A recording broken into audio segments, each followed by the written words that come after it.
Have you ever thought, is this just me when struggling to stay organized, start tasks, or manage time? For those of us over 50, these challenges might not be just aging. They could be ADHD hiding in plain sight for decades. I'm Jami Shapiro, host of Grandma Has ADHD, and I'm building a community where your experiences matter. Whether you're diagnosed, questioning, or simply curious, you're not alone.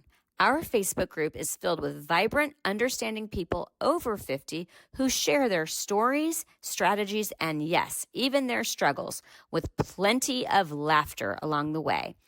Ready to find your people? Join our growing Grandma Has ADHD Facebook community. Please like and subscribe to the podcast wherever you listen and share it with someone who might need to hear they're not alone, because ADHD doesn't have an age limit and neither does understanding yourself better. Together, we're changing the conversation about ADHD after 50. Come be part of the story.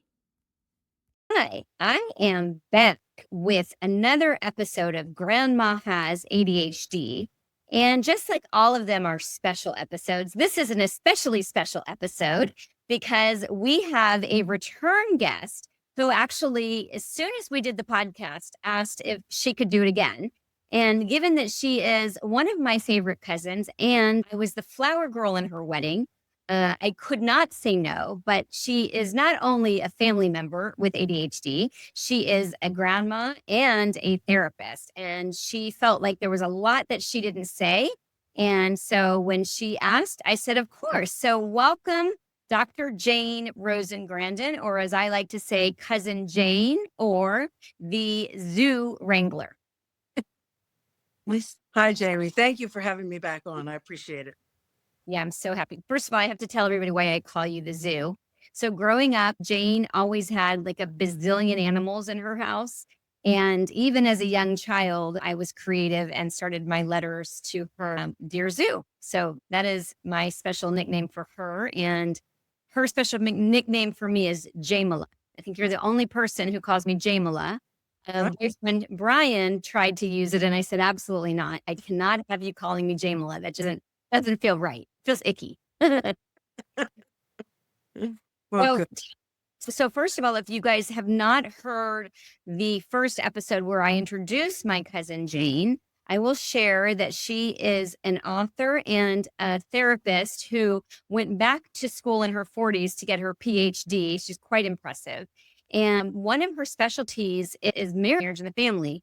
And Jane, I don't remember the title of your book, but I've definitely read it and I remember bits and pieces. But if you want to hear more about Jane, I'm going to click the link to the first episode in the show notes. But Jane, if you want to tell a little bit more to the audience just before we get started, in case they haven't heard that one and they're not going chronologically. In case they have not heard the first episode that we recorded, part one. I think you're talking about my book, Keeping Love Alive. Yes, that is what I'm talking about. And I really had a lot of fun writing that. And as you know, I've been married 51 years. And the things that I really think there's something to be said about ADHD and marriage, whether it's ADHD or whether it's ADD. I think that it's not a simple topic because it really is something that affects us on a daily basis. And in particular, I think that it's a very personal issue in couples. That people fight about housework, being on time, remembering to call, keeping organized, all kinds of things that people struggle with. And very often, as we know, ADHD plays a role in that. It definitely does. It definitely did in my marriage. So what was it that made you decide that, I know you loved me, but we could talk on the phone. What was it that made you decide that you wanted to come back and do another episode of Grandma Has ADHD? Well, I kind of alluded to communication issues. And I wanted to share with people that one of the things that we do as grown up and growing up people is we're trying to understand ourselves. And some of us specialize in our submodalities, they call them. Our ability, we really are seers. We see. Some of us hear, we learn by learning. Some of us learn by doing. And some of us learn by smell or by taste, the other senses. But the thing is that all of these really play a role in marriage because say you are an auditory person and you are all about hearing and listening and responding to words and putting words in order in your head, but you have a spouse that is very visual. You go to a museum and come out of it, and your mate says, "Did you see all of that?" And if you're an auditory person, maybe you really didn't see it, but you heard it all.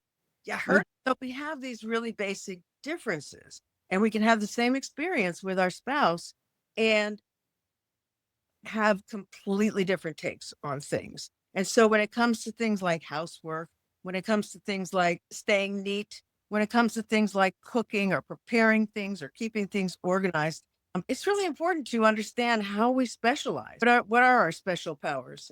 That has a lot to do with our senses. Also, I think that some we touched on was a little respect for this, whether it's ADD, ADHD, neurodivergence. Respect meaning not to criticize, not to use it against each other.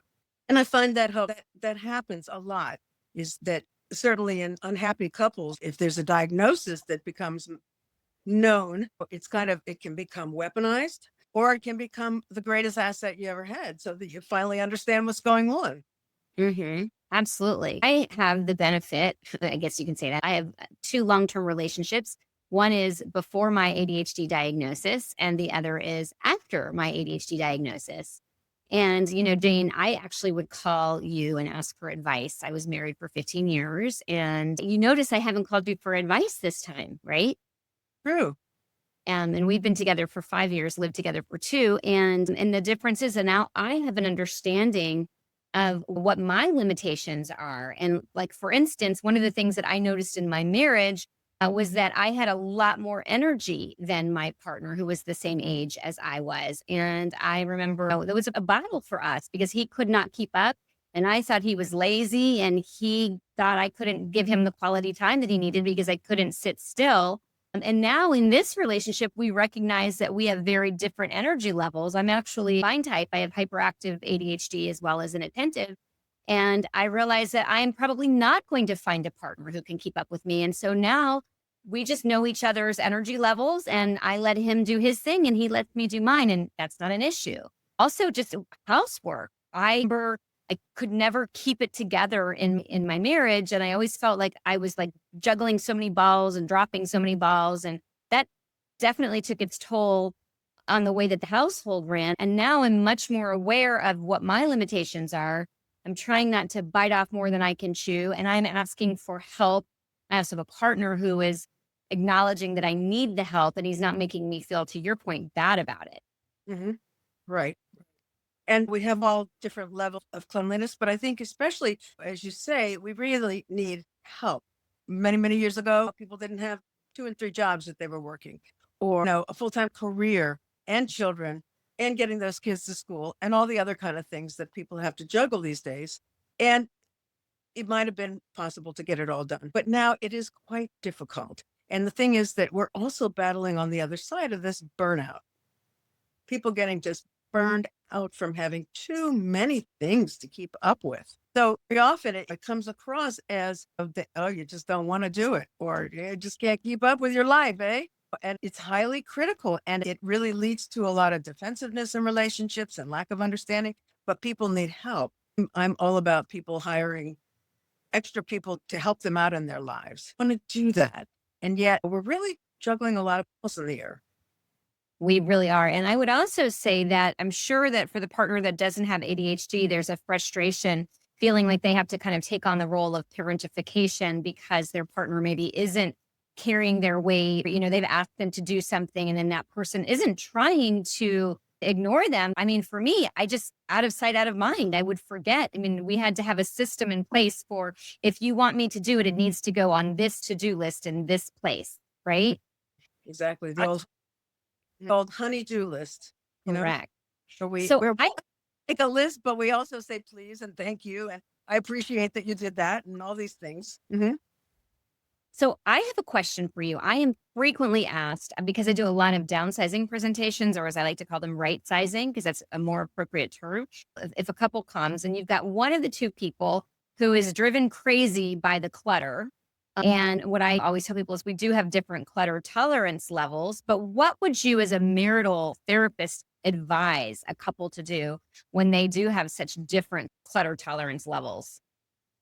Well, I think that really beginning to focus on what is the meaning of the clutter. I think that for a lot of people, there's a backstory. Maybe growing up with not enough stuff or growing up with too much stuff and feeling uncomfortable about stuff. And so I think that people really have to communicate about what is the meaning of this. I'm big on having people take photographs of things and then tossing them, because we want to remember. And Mhm. very often feel like if we're not in possession of something, we can't remember it or we won't remember it. Fortunately, most of us have cameras on our phones. And so it's really quite easy to remember things.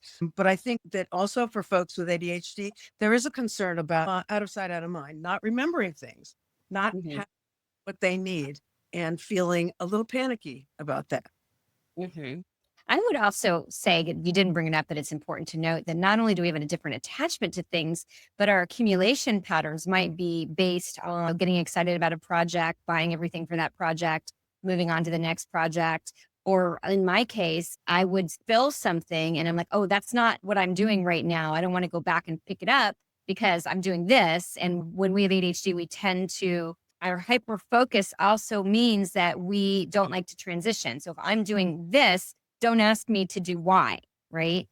So I tell people that they need to pick their battles. For me, it's the kitchen. So I'm willing to let the bedroom be a little messy, but the kitchen is that one space that I want to feel good about because where people congregate when they come into the home makes meal prep easier. So what are other pieces of advice? If you have clients that are coming into you to talk to you and you're noticing that ADHD is impacting their relationship, what is your advice for them? Well, first of all, I think you have to ask the question of have people been diagnosed with ADHD? Because very often people don't know that they're exhibiting either whether it's fidgetiness or whatever they're exhibiting that might be a telltale sign, starting too many projects, not completing things, not putting things away. But maybe they have always done it that way. And we tend to rationalize, oh, I've always done it that way. It's a nothing. And yet, I think it's really important to understand that this is something, and we do all have strengths and we all have patterns. And somehow we need to find some middle of the road way to meet each other. But all about understanding and then accepting our strengths, our lack of strength in certain areas, trying to understand each other, being supportive, giving praise, appreciation, recognizing that our differences are okay. Oh, we all say, hey, vive la different. It's okay to be different. But in point of fact, very often within couples, there's a real strain associated with being different. We want people to be different, but only in the way we want them to be different. We really don't want them to be different from us at all. Uh, Mhm. that's Right. very stressful. Okay, so I have a question for you as a therapist. When you're working with somebody, can you generally sense when ADHD is at play when maybe they don't even know it? Well, I do think that the fidgetiness can be a real problem. It can be a kind of a telltale sign, but also the idea that people will say, hey, I get up, I get going, and I can't stop myself. I just keep going. Or, I start one thing and then I notice there's a little something on the carpet that needs to be picked up right away. But then I find myself cleaning the whole carpet, I'm vacuuming. And then the floor needs a little bit of help too. And by the way, I don't even remember what I started to do, but it's left out there. Yeah. There was a book, If You Give a Mouse a Cookie, years ago, but then they turned it into If You Give a Mom a Something. And then she goes like into the laundry room and then she sees something and then she said, oh, and then she takes it to right. And that's such a typical ADHD story. So you had mentioned that you had shared with your clients that you had done this podcast and they were what were they saying?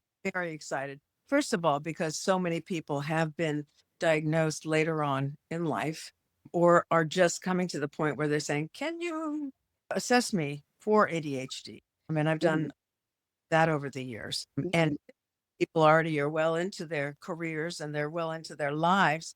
And it's just a lot of excitement, especially about the idea about managing the amount of stuff that we have. Talk to them about how you try to right size people and work through the clutter and figure out what the clutter's about and all of that. People just light up like, oh my God, where's this person? I need her. Well, you could tell them that I'm writing a book just like my cousin. All right. All right. Um, yeah. So let me ask you this question. When you are the person that tells your client that they do have ADHD and that they've had it their whole lives, how do they react to that? I mean, is there a general way that people are reacting? I'd love to hear what the response is. Well, typically, people will ask me to assess them. So I'm not bringing it up. Occasionally I do, but usually people will have an idea that something is up with them, that they just can't quite settle down and focus. And, they're reading things time and time again and it's not sticking and they're kind of struggling through things. So Mm, when I do have an opportunity to go over with them, what are the key points, they're kind of relieved. And then they mhm. want to talk about medications and they want to talk about what they can do about it or not do. Do they have to do something? No, it's kind of a scary idea. But if you've been struggling for long enough, it's a welcome relief, I think. For sure. And definitely mix. I don't know if I had shared with you that I ask the button question. I think I asked you the button question. The button question is if you could press a button and your ADHD would go away, you would never have it, you would never have had it. Would you press that button? Don't answer that question, Jane, because we are going to take a break and we're going to come back. Are you tired of feeling like you can't get it together? Struggling with clutter that overwhelms you despite your best efforts? Wondering why organization feels impossible while others make it look so easy? You're not alone, and it's not your fault. Hi, I'm Jami Shapiro, host of the Grandma Has ADHD podcast, and I understand exactly what you're going through. I combine my years of hands-on work as founder of Silver Linings Transitions, a move management and home organizing company, together with ADHD coach training and help adults 50 and over connect the dots between ADHD and lifelong struggles. Whether you're downsizing, decluttering, or simply trying to create systems that work for your ADHD brain, I provide virtual and in-person coaching for those in the San Diego area. Together, we'll develop practical strategies that honor how your brain actually works, not how you think it should work. Ready to trade shame for understanding? Visit grandmahasadhd.com or call to schedule a discovery session at 760-607-7377 because it's never too late to finally make sense of your story. Ever wondered why helping a loved one declutter feels like speaking different languages? I did, especially with my mom. It wasn't until I founded Silver Linings Transitions, helping San Diego seniors organize and move for over a decade, that I discovered why. We all experience clutter differently, and for those of us with ADHD, it's a whole other world. If you are listening in the San Diego area and feeling stuck with moving, paperwork, photos, or home organization, our team at Silver Linings Transitions gets it. We understand ADHD's unique challenges, and we won't just help you get organized, we'll create sustainable systems that finally stick. Schedule a consultation with our team today at 760-522-1624. That's 760-522-1624, or find us at silverliningstransitions.com.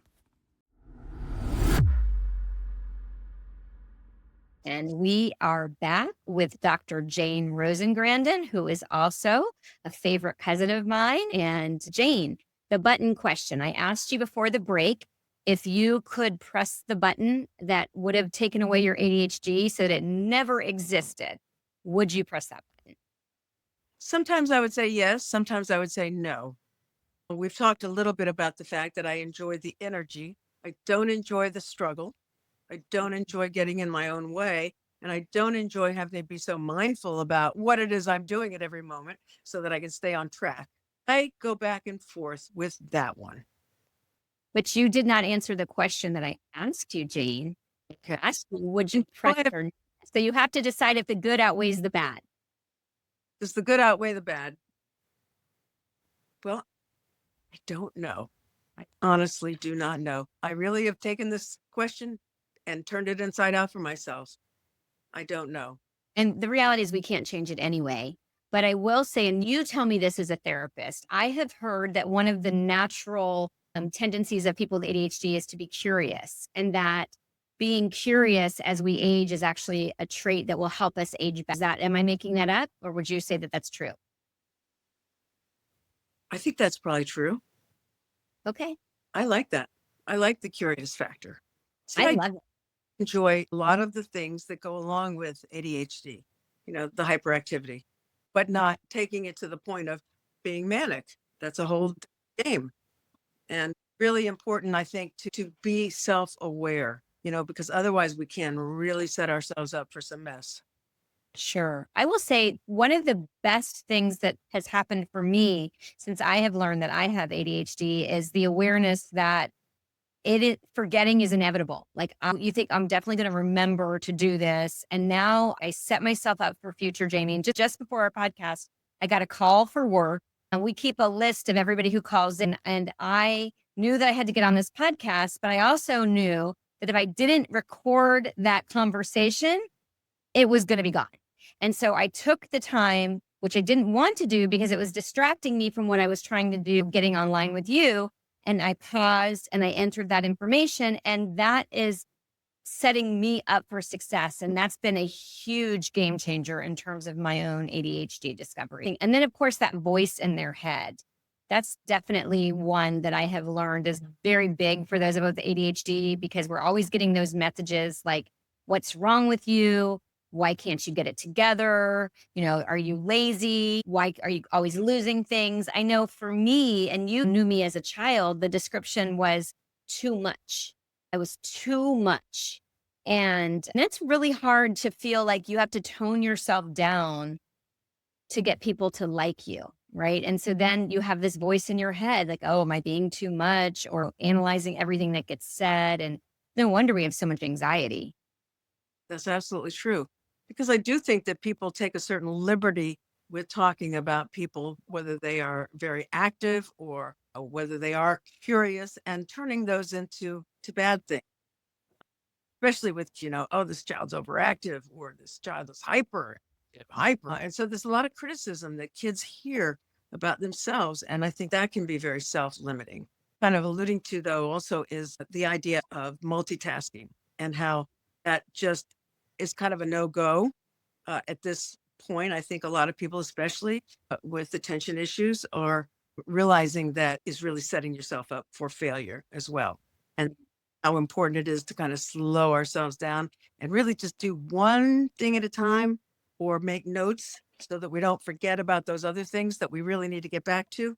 So, yeah, it is about setting yourself up for success or failure.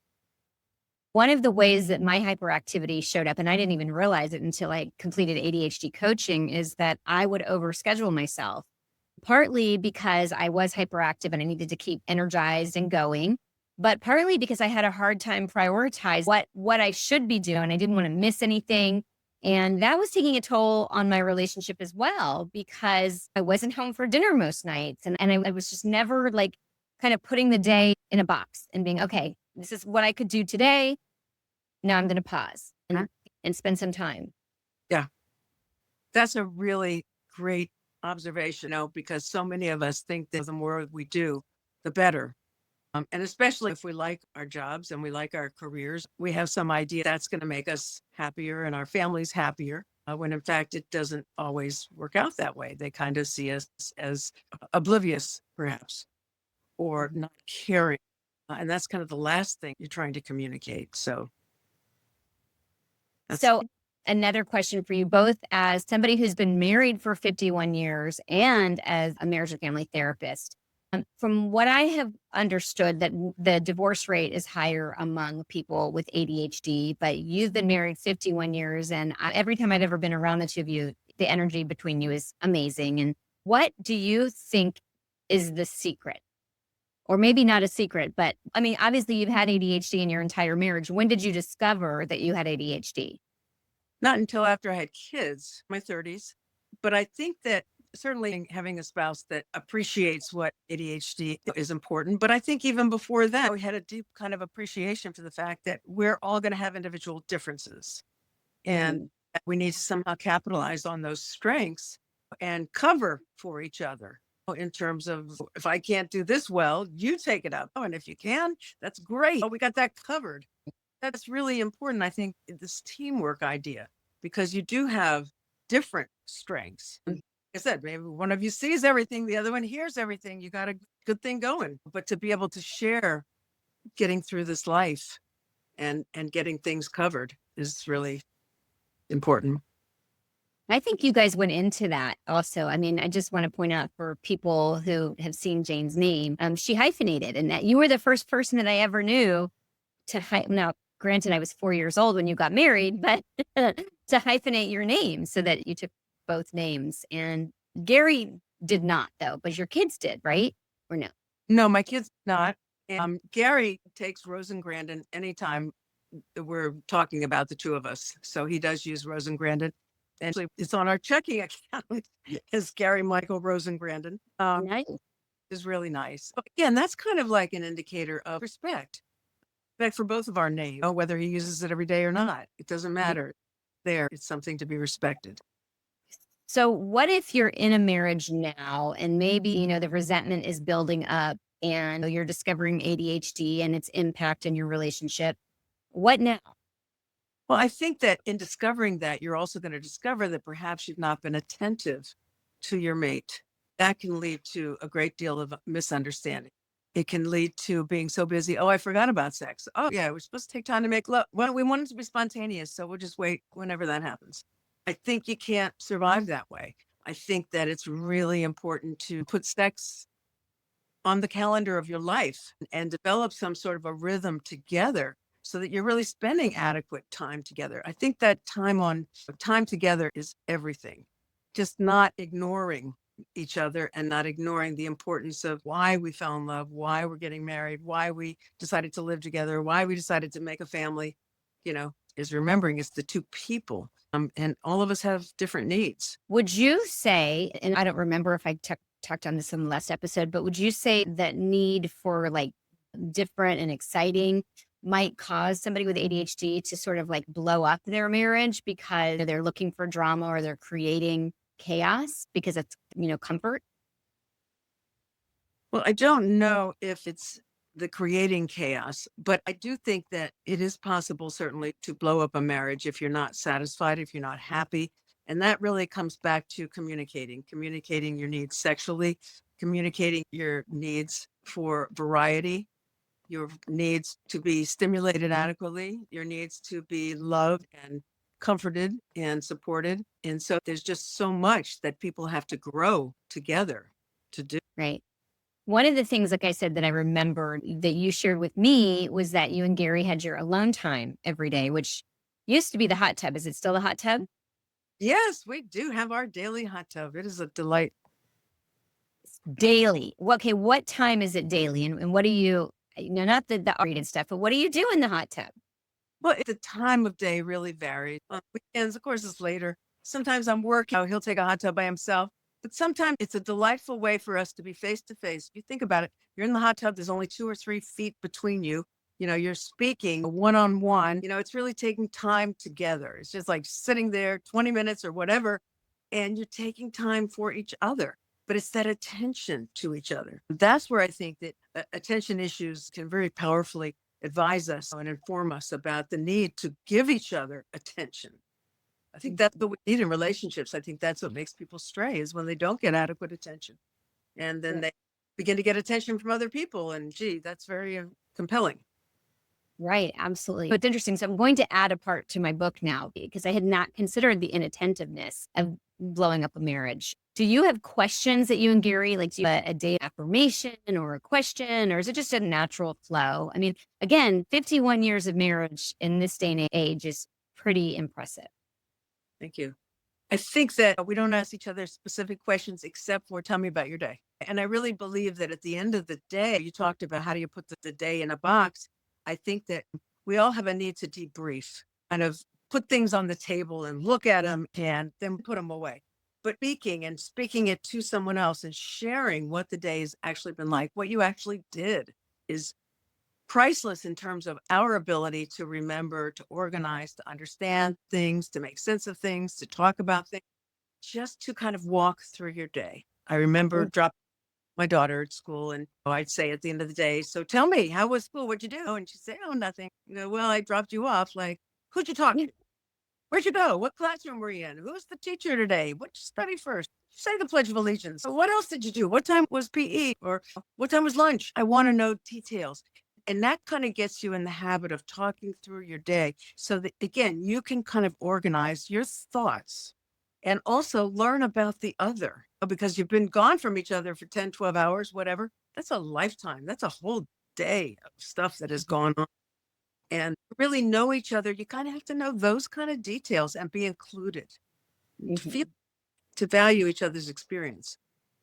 Yeah, I agree. I think that we definitely want to feel heard and understood and seen and all of those things. And having a partner that says, hey, you matter, well, what your day looked like matters. And yeah, it's been game changing for me. I mean, it's unfortunate that it took a divorce and a diagnosis and all of that stuff to realize it. But I guess, as they say, when you know better, you do better.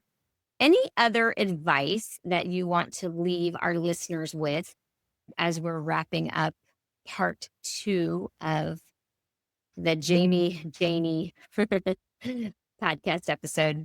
Well, the only other thing that we really haven't touched upon too much is about work and about career and job satisfaction and finding your own niche and finding a place in the workforce where you can really exercise your own talents. And that is in terms of keeping your attention to detail, your attention to the task, wanting to interact with those people, do that kind of work is really finding yourself in a job that is satisfying, is stimulating, keeps you excited, and makes you want to get up in the morning and go there. So, I mean, how late do you see people with ADHD if you're working, like work in terms of like, I know you're in your 70s, right? I can't believe that. How old are your patients that have ADHD that are still working? Well, I have all kinds of people who are still working, but I'm thinking mostly about people in their 30s and 40s who, or even 50s or 60s, who have been doing a job that they hate and they're not happy in it. And it does not exercise their talents and it doesn't stimulate them and make them want to grow. Or they love the work, but they really hate the people because they're being mistreated and they need to become more assertive or whatever. And I think it's true through the lifetime. And people may want to do a certain job for a certain number of years, but then go, I'm a little tired of this. I want something different. And I think that it's important to be able to have the support for good. What do you want to do? What do you want to do different? Do you want to go back to school? What job are you looking at? What's interesting? Allow each other to grow. Encourage that growth. Because about having an attention issue is that you want to grow. It's like I always think about like eating new information all the time, hungry information all the time. And that when we get bored, we tend to chew on the past. We tend to bring up things to ourselves that didn't go so well, or things we're mad about, or things that didn't get resolved. And so I think it's really important to keep ourselves growing in the right direction. So interesting. I hadn't thought of that one too, but I remember my ex-husband, or as I like to call him, my husband, when I was starting my business, told me that my business was like my boyfriend because it was taking me away and I was very focused on it. Him, I absolutely owned and I did not give him the attention that he needed or deserved. And again, lots of mistakes made along the way. I will remember that term. All these things you're learning from me. All these things. Well, I am so grateful, Dr. Jane Rosen Grandon, that you wanted to join me again on my pod. It's very validating. You know, when you have known someone your entire life, right? And they've seen you grow up, for them to say, hey, kiddo, because I think you still call me that every once in a while. And you're doing a great thing over there. It means a lot. You're not just some random stranger that's validating me. You're someone who's seen the journey. And I love what you do, and I really do.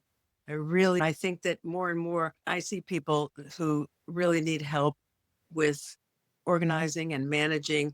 And I love what you are doing to help people right size or to make a transition to a new living environment. And I think it's important work, good work. Well, I want to complete what you just said. I think it's really important to anybody who's listening to know that it's important that you not just hire an organizer, because an organizer is going to come in, It's going to be a one and done, and then you're just going to repeat your patterns. You have got to either hire somebody who understands ADHD and is going to help come up with the systems that are going to work for you, or you need to go to an organizer who is trained in ADHD. And I recommend the ICD, the Institute for Challenging Disorganization. People can find them in their areas. And until my book is out, and once my book is out, I still think a lot of people will need at least the organizer to help them get started, but then they'll be able to understand it and maintain the systems. But that is not out yet. So anyway. Thank you. Well, thank you all for listening to today's episode of Grandma Has ADHD. If you like what you heard, which I hope that you did, please comment wherever you listen to your podcast, share it with your friends and family, and join me at the Grandma Has ADHD Facebook page, because when you discover that you are not alone and you can find a community of other people who understand you, it is amazing how much better you feel about the journey. So thanks so much. Thanks, Cousin Jane. You, Jami.